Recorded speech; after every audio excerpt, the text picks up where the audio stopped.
Saya bisa merasakan ketika Allah wafatkan saya malam itu, dan saya sangat memohon, rahmatilah aku ya Allah. Ketika saya sendirian saat dimandikan, saat saya sendirian saat saya dikuburkan, saya sendirian saat disalati, saya sendirian saat dihisab, saya sendirian saat menghadapi munkar nakir, saya sendirian saat mereka mengucapkan man rabbuka, ma dinuka, man nabiyuka.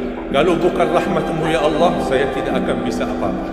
Kalau memang mati malam itu, kita insya Allah dirahmati Allah. Kalau kita masih punya umur, mudah-mudahan kita terjaga untuk bisa menjadi sebagaimana hamba-hamba yang saleh. Jamaah sekalian, kematian itu jauh lebih dekat daripada titik nafas kita setiap hari. Bahagialah seorang yang bisa sisahkan amalannya, yang bisa membuka buku amalannya walaupun dia mati, tapi terus disalurkan pahala, sedekah jariah yang tidak terputus. Sepengalaman saya, dan saya belajar, tidak pernah saya menemukan amalan sehebat untuk mendukung dan wakaf Al-Quran. Al-Quran untuk dipelajari, Al-Quran untuk dihafal. Saya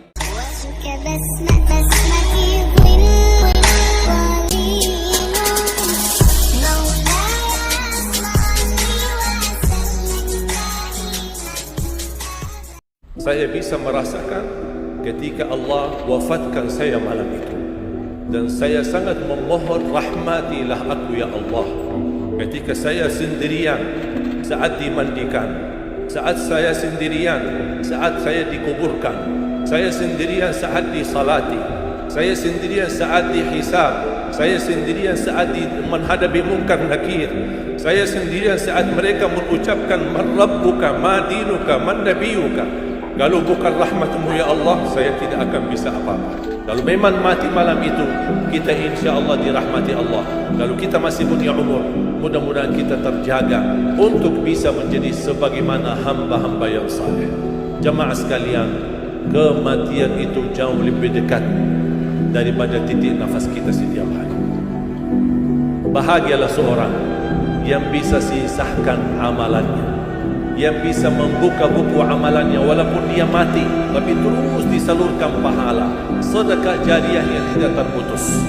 Sepengalaman saya, dan saya belajar, tidak pernah saya menemukan amalan sehebat untuk mendukung dan wakaf Al-Quran. Al-Quran untuk dipelajari, Al-Quran untuk dihafal. Saya memiliki harapan yang sangat tinggi, insya Allah Indonesia, sepanjang apapun kegelapan, sepanjang apapun kegelapan kezaliman, sepanjang apapun kehilangan keadilan, insya Allah akan datang satu saat terbitnya matahari adil, dan insya Allah Indonesia akan menjadi negara Al-Quran. Saya bisa meyakinkan itu karena saya telah merasakan bagaimana di Turki, negara sekuler yang ratusan tahun serangi Islam, ratusan tahun melabaikan Islam, tidak boleh kumandangkan azan dalam bahasa Arab, tidak boleh ada rumah tahfiz, tidak boleh ada pesantren, tidak boleh belajar agama, tidak diberikan anak-anak kita bisa belajar dalam sendirinya Al-Quran. Semuanya dilarang dengan keras, bahkan terancam orang-orang yang melanggar aturan itu. Allah Subhanahu wa ta'ala melahirkan seorang presiden yang bisa membaca Al-Quran. Coba buka di YouTube bacaan Erdogan bagaimana. Itu dilahirkan dari negara sekuler. Saya bisa meyakinkan insya Allah 1 juta penghafal Al-Quran, dan Bapak Ibu mudah-mudahan masih punya umur akan mendengar pengumuman besar, imam besar salat Idul Fitri dan Idul Adha sekaligus khatib adalah Presiden Republik Indonesia penghafal Al-Quran. Itu yang saya yakini, dan saya tidak pernah merasa lelah. Dan saya selalu berkata sama istri, kalau saya mati itu pun karena saya bersama Al-Quran. Wallahi jamaah sekalian, yang bersama Al-Quran tidak akan merugi. Berkah rizkinya, berkah umurnya, terjamin kebahagiaan. Allah Subhanahu wa ta'ala hanya minta satu, berkenan bersama Al-Quran di dunia. Apa yang kita dapat? Apa yang akan dibalas? Akan Al-Quran temani kita di dunia. akan temani kita saat sakaratul maut, akan temani kita di kuburan membela kita, akan menemani kita saat kita dibangkit oleh Allah, akan menemani kita saat hisab, akan menemani kita saat berjalan di atas sirat yang sangat tipis dan panjang, bahkan tajam jalanannya. Begitu sampai ke surga, apakah Al-Quran melepas? Tidak akan melepas. Al-Quran masih berkenan, padahal kita hanya cuma sekali berteman sama Al-Quran di dunia.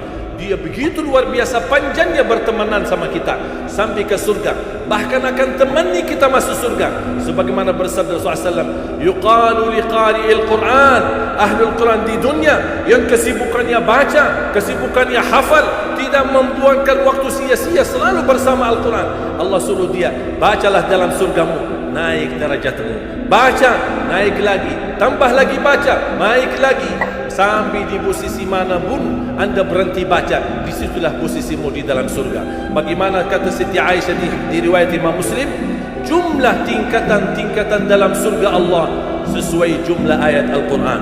Oleh karena itu tidak ada yang lebih tinggi di dalam surga Allah daripada Ahlul Quran.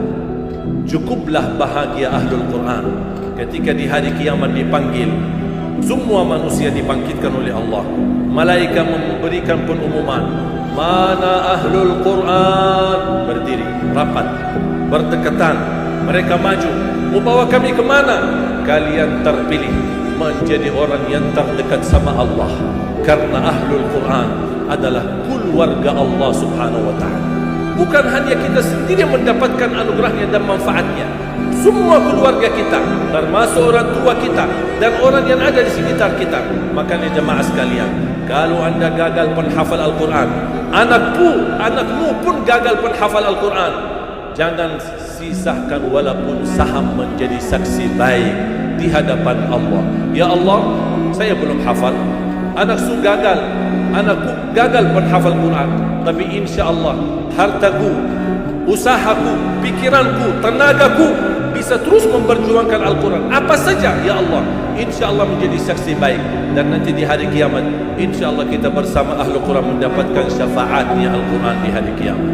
Kita sangat membutuhkan ayat-ayat yang dikumandangkan ketika meninggal dunia.